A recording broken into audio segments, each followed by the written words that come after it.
Hello, good morning students. कैसे हैं आप सभी? आई होप सभी अच्छे से हो। स्टूडेंट्स, आज हम पढ़ेंगे क्लास 8 की साइंस बुक का 11 चैप्टर, जिसका नेम है ऊर्जा के स्रोत। चलिए स्टार्ट करते हैं इसको। कार्य करने की क्षमता को ऊर्जा कहते हैं। ऊर्जा के बारे में सभी जानते हैं। ऊर्जा एनर्जी क्या होती है? ऊर्जा कार्य करने की क्षमता को ही ऊर्जा कहते हैं। और सभी जीव भोजन सभी जीवों को किससे ऊर्जा मिलती है? भोजन से। भोजन से ऊर्जा प्राप्त करते हैं। हरे पौधे सूर्य से ऊर्जा प्राप्त करते हैं। और मशीन, वाहन आदि को भी विभिन्न प्रकार की ऊर्जाओं की आवश्यकता होती है। और ऊर्जा के विभिन्न रूप होते हैं, जैसे यांत्रिक ऊर्जा, ऊष्मीय ऊर्जा, रासायनिक ऊर्जा, विकिरण ऊर्जा, नाभिकीय ऊर्जा। और ऊर्जा को एक रूप से दूसरे रूप में रूपांतरित किया जा सकता है। ऊर्जा को न तो निर्माण किया जा सकता है और न ही इसे नष्ट किया जा सकता है। ऊर्जा के नवीकरणीय स्रोत ऊर्जा के नवीकरणीय स्रोत निम्नलिखित हैं। जैसे सूर्य। सूर्य ऊर्जा का बहुत महत्वपूर्ण स्रोत है। प्रकाश तथा ऊष्मा के रूप में इसकी ऊर्जा हाइड्रोजन परमाणु के संलयन द्वारा निर्मित होती है। पौधे भोजन के लिए प्रकाश संश्लेषण क्रिया के दौरान सूर्य की ऊर्जा का प्रयोग करते हैं। सूर्य की ऊष्मा की कारण ही समुद्र से जल का वाष्पीकरण संभव होता है। यही वाष्पीकरण वाष्प यही वाष्पी बादलों का निर्माण करती है। और अतः किसी भी प्रकार की ऊर्जा जिसका हम प्रयोग करते हैं सूर्य से प्राप्त होती है। और यही ऊर्जा और सेल या फोटो वोल्टिक सेल में विद्युत ऊर्जा के रूप में परिवर्तित हो जाती है। और ये सेल सौर ऊर्जा चालित कैलकुलेटर, रेडियो, टेलीफोन, अंतरिक्ष उपग्रह तथा जल हीटर में प्रयोग होते हैं। सेकंड है पृथ्वी। पृथ्वी ऊष्मा का अपार भंडार है। ज्वालामुखी विस्फोट के दौरान पादप की सहायता से पृथ्वी में जल को पंप किया जाता है। और यह जल अत्यधिक ऊष्मा के कारण वाष्प में परिवर्तित हो जाता है, जिसे दूसरे पाइप द्वारा बाहर लाया जाता है। और इस वाष्प का उपयोग विद्युत निर्माण में होता है। और जल क्या होता है? जल ऊर्जा का महत्वपूर्ण स्रोत है। जल के बहाव का उपयोग जलीय विद्युत बनाने में होता है। बांधों द्वारा एकत्रित जल को ऊंचाई से गिराया जाता है और बड़े बड़े टरबाइनों को घुमाया जाता है, जिससे विद्युत ऊर्जा का उत्पादन किया जाता है।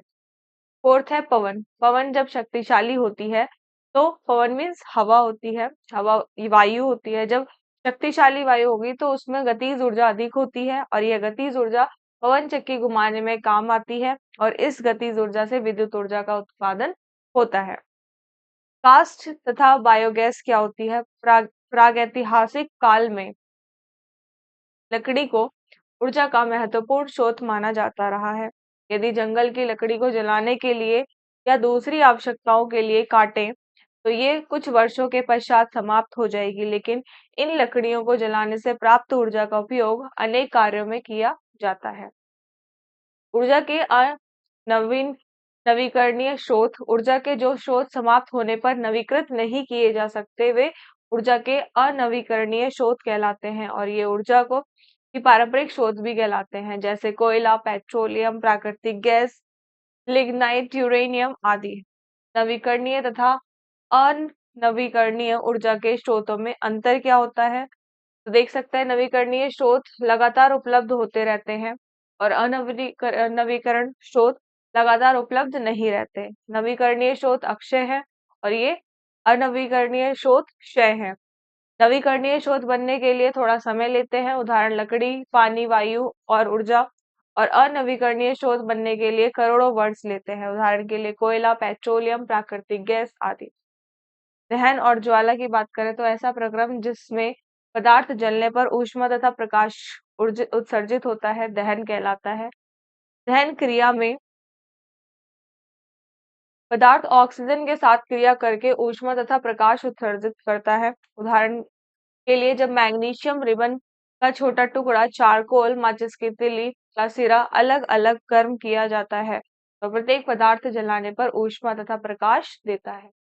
पदार्थों के कुछ प्रकार देखें उनके दहन गुणों के आधार पर। दहनीय पदार्थ ऐसे पदार्थ जो ऑक्सीजन की उपस्थिति में गर्म करने पर आसानी से जल उठते हैं, दहनीय पदार्थ कहलाते हैं। कागज, लकड़ी, charcoal, Coke, alcohol, petrol, kerosene, मिट्टी का तेल, एलपीजी आदि दहनीय पदार्थ हैं। और अदहनीय पदार्थ ऐसे पदार्थ जो ऑक्सीजन की उपस्थिति में गर्म करने पर नहीं जलते, अदहनीय पदार्थ कहलाते हैं। रेत, पत्थर, ईंट, कांच, लोहा आदि अदहनीय पदार्थ हैं। ऐसा पदार्थ जो दहनीय पदार्थ को जलने में सहयोग देता है, दहन का सहयोगी कहलाता है। जैसे ऑक्सीजन, एंटीमनी के लिए क्लोरीन, कार्बन डाइऑक्साइड दहन में सहयोग नहीं करती और इसलिए इसका प्रयोग दुर्घटनात्मक आग को बुझाने में किया जाता है। ज्वलन तापमान की बात करें, ऐसा तापमान जिस पर कोई दहनीय पदार्थ वायु की उपस्थिति में जलना प्रारंभ होता है, ज्वलन तापमान कहलाता है। इसे ज्वलनांक भी कहते हैं और विभिन्न पदार्थों का भिन्न भिन्न ज्वलनांक होता है। एक पदार्थ को जलाने के लिए उसे उसके ज्वलन तापमान तक गर्म करना होता है और कुछ पदार्थों के निम्न ज्वलनांक होते हैं और कुछ के उच्च होते हैं। निम्न ज्वलनांक वाले पदार्थ जैसे कागज, methane, butane, petrol, alcohol, kerosene आदि निम्न ज्वलनांक वाले पदार्थ हैं और पेट्रोल का ज्वलनांक केरोसिन के ज्वलनांक से कम होता है और यह शीघ्र वाष्पीकृत हो सकता है और आसानी से आग पकड़ सकता है, इसलिए इसे स्टोव में प्रयोग किया जाता है।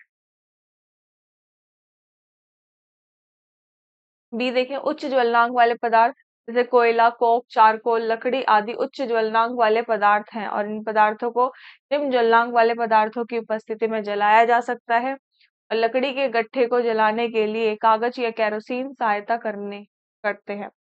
यदि किसी पदार्थ का तापमान उसके ज्वलनांक से नीचे रहता है तो वह आग नहीं रहता है, तो यह आग नहीं पकड़ता और दहन के प्रकार उत्सर्जन की दर तथा क्षमता के आधार पर दहन को 3 समूहों में विभाजित किया गया है: मंद दहन, तीव्र दहन और विस्फोटन। मंद दहन क्या होता है? इसमें दहन में बहुत अल्प मात्रा में ऊष्मा की प्राप्ति है और हमारे शरीर में भोजन ऑक्सीकृत होता है। ग्लूकोज जलता है तथा धीरे धीरे ऊर्जा उत्सर्जित करता है। तीव्र दहन क्या होता है?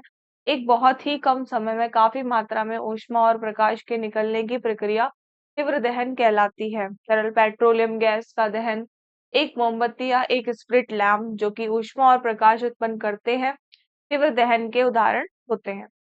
विस्फोटन क्या होता है? विस्फोटन यह अतिशीघ्र होने वाला दहन है जो बहुत अत्यधिक मात्रा में ऊष्मा तथा प्रकाश उत्सर्जित करता है और जब हाइड्रोजन तथा ऑक्सीजन का मिश्रण प्रज्वलित किया जाता है तो यह विस्फोटक के साथ जलता है। दहन के कुछ गुण होते हैं। दहन के निम्नलिखित गुण हैं, जैसे कि फर्स्ट देखें, पदार्थ का दहन एक ऑक्सीजन प्रक्रम व रासायनिक परिवर्तन है। दहनीय गैस तथा द्रव ज्वाला के साथ जलते हैं और दहनीय ठोस ज्वाला के साथ या ज्वाला के बिना जलते हैं। दहन ऊष्मा तथा प्रकाश ऊर्जा उत्पन्न करता है। अपूर्ण दहन से हानि, अपूर्ण दहन में कार्बन का बिना जला हुआ भाग वायुमंडल में चला जाता है जिससे ईंधन की क्षति के साथ साथ वायुमंडल भी प्रदूषित होता है। कार्बन मोनोऑक्साइड का निर्माण होता है जो विषैली गैस होती है तथा श्वसन प्रक्रिया को हानि पहुंचाती है और प्राण घातक हो सकती है। ईंधन क्या होता है? जो पदार्थ वायु की उपस्थिति में जलकर ऊष्मा तथा प्रकाश उत्पन्न करते हैं, ईंधन कहलाते हैं। बहुत से ईंधन कार्बन और हाइड्रोजन के यौगिक होते हैं। जब वे ऑक्सीजन में जलते हैं तो CO और जलवाष्प बनाते हैं और इस प्रक्रम में बहुत मात्रा में ऊष्मा तथा प्रकाश उत्पन्न होती है। हमारे दैनिक जीवन में विभिन्न प्रकार के ईंधन प्रयोग किए जाते हैं, जैसे घरेलू ईंधन, औद्योगिक ईंधन, वहन ईंधन, नाभिकीय ईंधन आदि। ईंधन ऊर्जा के सांद्रित संग्रह हैं और बहुत से ईंधन कार्बन के यौगिक हैं। हमारे देश में सामान्य रूप में प्रयोग किए जाने वाले ईंधन हैं जैसे लकड़ी, गोबर के उपले, कोयला, लिग्नाइट, केरोसिन, पेट्रोल, द्रवित पेट्रोलियम गैस LPG, प्राकृतिक गैस तथा जैव गैस। नाउ ईंधन के कुछ प्रकार होते हैं: ठोस ईंधन, द्रव ईंधन और गैसीय ईंधन। फर्स्टली है ठोस ईंधन, जैसे लकड़ी, गोबर के उपले, कोयला, खेती के व्यर्थ पदार्थ और लिग्नाइट। लिग्नाइट द्रव ईंधन कौन से? जैसे कि केरोसिन हो गई, डीजल एवं पेट्रोल हो गया। गैसीय ईंधन लाइक प्राकृतिक गैस, प्रोड्यूसर गैस, जल गैस, कोल गैस, द्रवित पेट्रोलियम गैस आदि। ईंधन का ऊष्मीयमान, जैसे क्लोरोफिट मान क्या होता है? किसी ईंधन का ऊष्मीयमान उसके द्रव्यमान के जलने पर उत्पन्न होने वाली ऊष्मीय ऊर्जा है। जिस ईंधन का ऊष्मीयमान जितना अधिक होगा वह उतना ही अधिक अच्छा ईंधन होगा, और ईंधनों के ऊष्मीयमान को हम निम्नलिखित प्रकार से स्पष्ट कर सकते हैं। जैसे अच्छे ईंधन के कुछ गुण हैं। फर्स्टली, इसके जलने के बाद कोई हानिकारक उत्पाद उत्पन्न नहीं होना चाहिए। सेकंड, यह आसानी से संग्रहित किया जा सकने वाला, सुगमता से प्रयोग किया जा सकने वाला तथा एक स्थान पर ले जाने में सुविधाजनक होना चाहिए। थर्ड, ये सस्ता तथा आसानी से उपलब्ध होना चाहिए। यह आसानी से जलने वाला होना चाहिए और यह कम प्रदूषण करने वाला होना चाहिए। और एक अच्छे ईंधन का ऊष्मायन उच्च होना चाहिए। ईंधन, ठोस ईंधन जैसे कोयला का ऊष्मायन 34,000 किलो जूल पर किलोग्राम होता है। लकड़ी का इतना, गोबर के उपले का, सबका आपको दिया हुआ है इस डायग्राम। इस टेबल में आपको सभी का मान दिया है, स्प्लिट, केरोसिन, डीजल, सभी का, गैसीय ईंधन, हाइड्रोजन और प्राकृतिक गैस, और यहाँ इनके सभी के ऊष्मायन आपको दिए हैं। जीवाश्म में क्या होता है स्टूडेंट? कई शताब्दियों से सामान्यतः अशेष अधिक उपयोग किया जाने वाला ईंधन वनस्पति है। इसमें लकड़ी, सरकंड, सूखी घास और पत्तियां शामिल हैं। अब जीवाश्म ईंधन लकड़ी के ईंधन के रूप में पूर्णतः प्रतिस्थापित हो चुका है और तीन मुख्य जीवाश्म ईंधन कोयला, पेट्रोलियम और प्राकृतिक गैस है। फर्स्ट है कोयला। कोयला क्या है? एक दहनीय तलछटी चट्टान है जो कि कार्बन, हाइड्रोजन, ऑक्सीजन, नाइट्रोजन तथा अन्य पदार्थों के यौगिकों का मिश्रण होता है। नाउ सेकंड है पेट्रोलियम। पेट्रोलियम क्या होता है? पेट्रोलियम यानी कि ये एक लैटिन शब्द पेट्रा का अर्थ है चट्टान, और ये लैटिन शब्द से लिया गया है जहाँ पे पेट्रा का अर्थ है चट्टान, चट्टान, तथा ओलियम का अर्थ है तेल। तो पेट्रोलियम एक कच्चा तेल है जिसे पृथ्वी में छेद करके तलछटी चट्टानों से प्राप्त किया जाता है, और यह एक गहरे रंग का ज्वलनशील द्रव्य है जो कि पृथ्वी की तलछटी चट्टानों में पाया जाता है। पेट्रोलियम का पहला कुआं 1650 ईस्वी के समय खोदा गया था। पेट्रोलियम कई हाइड्रोकार्बनों का मिश्रण है। इसका प्रभांजी आसवन द्वारा शोधन किया जाता है और भारत में पेट्रोल गुजरात, असम, मुंबई के समुद्री तल और कावेरी के तटीय क्षेत्रों में पाया जाता है। आरंभ में तेल का प्रयोग लैंप जलाने में और स्नेहक तेल प्राप्त करने में किया जाता था, लेकिन बाद में इसका प्रयोग दहन इंजन में ईंधन के रूप में भी किया जाने लगा।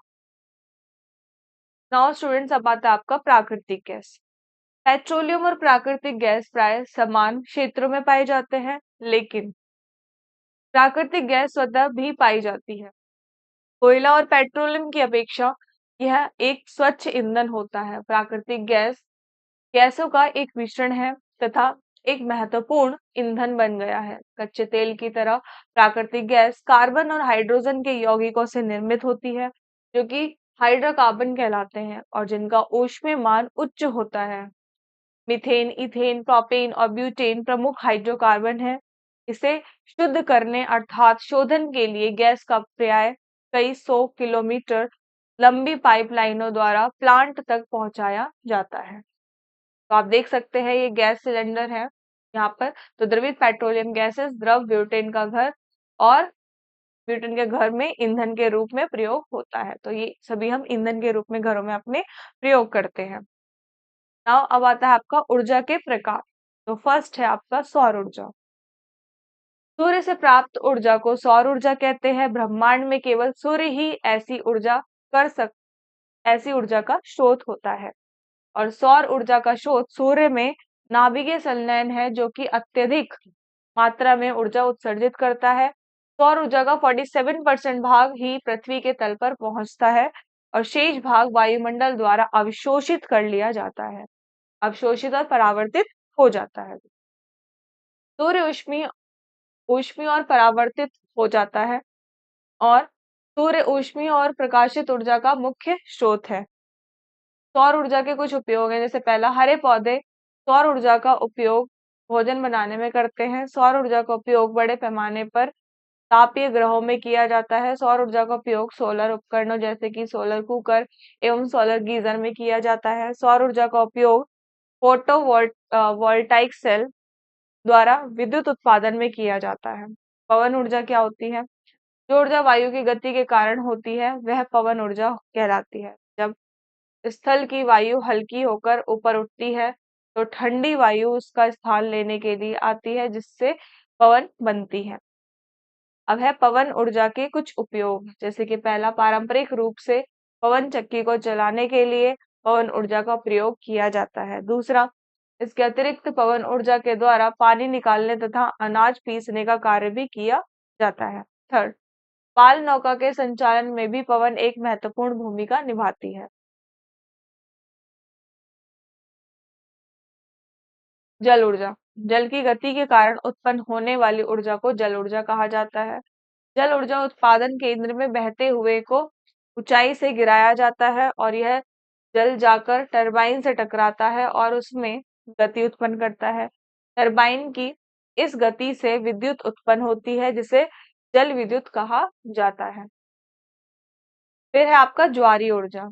सूर्य और चंद्रमा के गुरुत्वाकर्षण के कारण समुद्र के जल में उतार चढ़ाव का को ज्वार भाटा कहा जाता है। ज्वार भाटा प्रत्येक 12 घंटों में आते हैं और सूर्य और चंद्रमा के गुरुत्वाकर्षण के कारण ज्वारीय तरंगें उत्पन्न होती हैं। समुद्र में कई स्थानों पर सतही जल और गहरे जल के तापमान में विभिन्नता होती है। तापमान की विभिन्नता को अमोनिया जैसे द्रव को उबालने में प्रयोग किया जाता है, जिससे टरबाइन चलाकर विद्युत उत्पादन किया जाता है। फिफ्थ है आपका भूतापीय ऊर्जा। पृथ्वी की आंतरिक ऊष्मा को भूतापीय ऊर्जा कहते हैं। ऊष्म ऊर्जा पृथ्वी से अधिक मात्रा में बाहर की ओर प्रवाह करती है, परंतु पृथ्वी की सतह पर यह बहुत कम मात्रा में पहुंचती है। बहुत से स्थानों पर पृथ्वी से गर्म चश्मे तथा गर्म जल बाहर आता है और इनकी भाप को विद्युत उत्पादन में उपयोग किया जाता है। जैव द्रव्यमान से सौर जैव द्रव्यमान से ऊर्जा, जैव ऊर्जा। जैव ऊर्जा वह ऊर्जा है जो हमें मृत पौधों, जंतुओं तथा उनके व्यर्थ पदार्थों, कृषि अपशिष्ट आदि से प्राप्त ऊर्जा कहलाती है। जैव गैस, गोबर गैस भी बोलते हैं। ग्रामीण क्षेत्रों के लिए जैव गैस एक अतः उपयोगी ईंधन है। जैव गैस 4 गैसें जैसे मीथेन 65% होता है, कार्बन डाइऑक्साइड, हाइड्रोजन तथा हाइड्रोजन सल्फाइड का मिश्रण है। जब पौधों और जंतुओं के अपशिष्ट पदार्थों को जल में मिलाया जाता है, तब वायु की अनुपस्थिति इनका अपघटन करती है, जिससे जैव गैस का निर्माण होता है और जैव गैस का निर्माण जैव गैस संयंत्र में किया जाता है। जैव गैस के कुछ लाभ हैं। ये जैव गैस संयंत्र का देखिए पूरा सिस्टम है। जैव गैस के कुछ लाभ होते हैं, जैसे कि इस गैस का प्रयोग विभिन्न कार्यों जैसे कि खाना पकाने, गलियों तथा घरों में प्रकाश करने आदि में किया जाता है। जैव गैस का प्रयोग इंजन चलाकर विद्युत उत्पादन में भी किया जाता है। यह एक साफ ईंधन है, वातावरण में प्रदूषण नहीं करती है और कम मात्रा में गैस जलाने से अधिक मात्रा में ऊष्मा उत्पन्न होती है। अतः इस ईंधन का ऊष्मीय मान अधिक होता है और ये आसानी से उपलब्ध भी होती है और सस्ती पड़ती है। ये जैव गैस संयंत्र यहाँ पे इकट्ठी होती है, जैव गैस। नाउ जीवन एवं तकनीकी विकास के लिए ऊर्जा की आवश्यकता क्यों पड़ती है, देखेंगे। आदि मानव की अपेक्षा आधुनिक मानव 100 गुना अधिक ऊर्जा का उपयोग करता है। 100 गुना अधिक ऊर्जा का उपयोग करता है।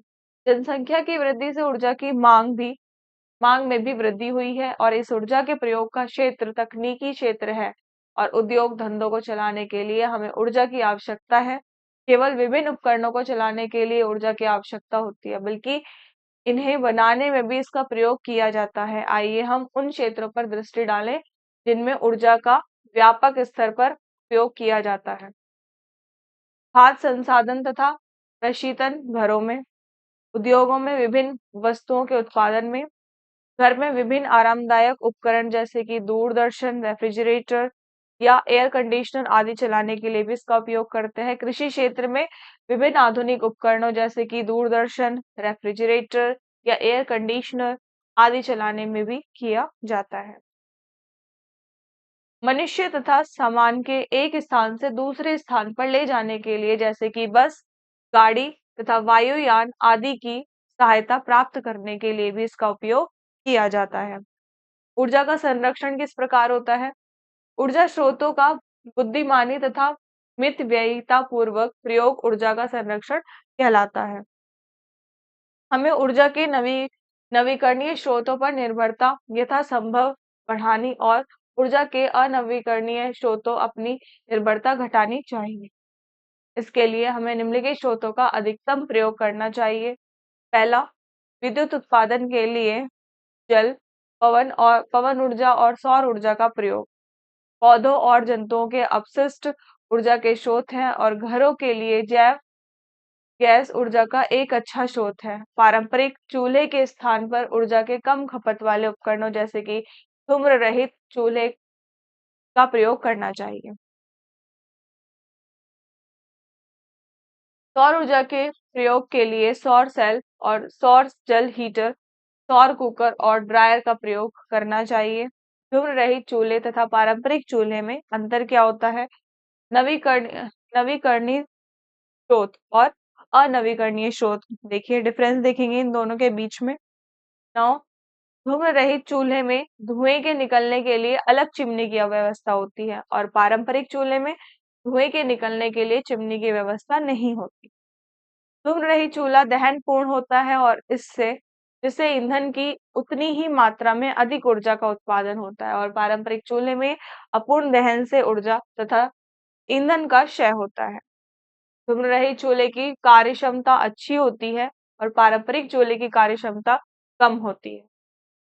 धूम्र रहित चूल्हा प्रयोगकर्ता के स्वास्थ्य के लिए अच्छा है, परंतु पारंपरिक चूल्हे से निकलने वाला धुआं प्रयोगकर्ता के स्वास्थ्य के लिए हानिकारक होता है। तो ये नवीकरणीय स्रोत और अनवीकरणीय स्रोत के बीच में डिफरेंस है। ओके स्टूडेंट्स, तो ये था आपका चैप्टर। तो आई होप ये चैप्टर आपको बहुत ही अच्छे से समझ आया होगा। तो नेक्स्ट क्लास में हम नेक्स्ट चैप्टर पर डिस्कस करेंगे। तो थैंक यू सो मच।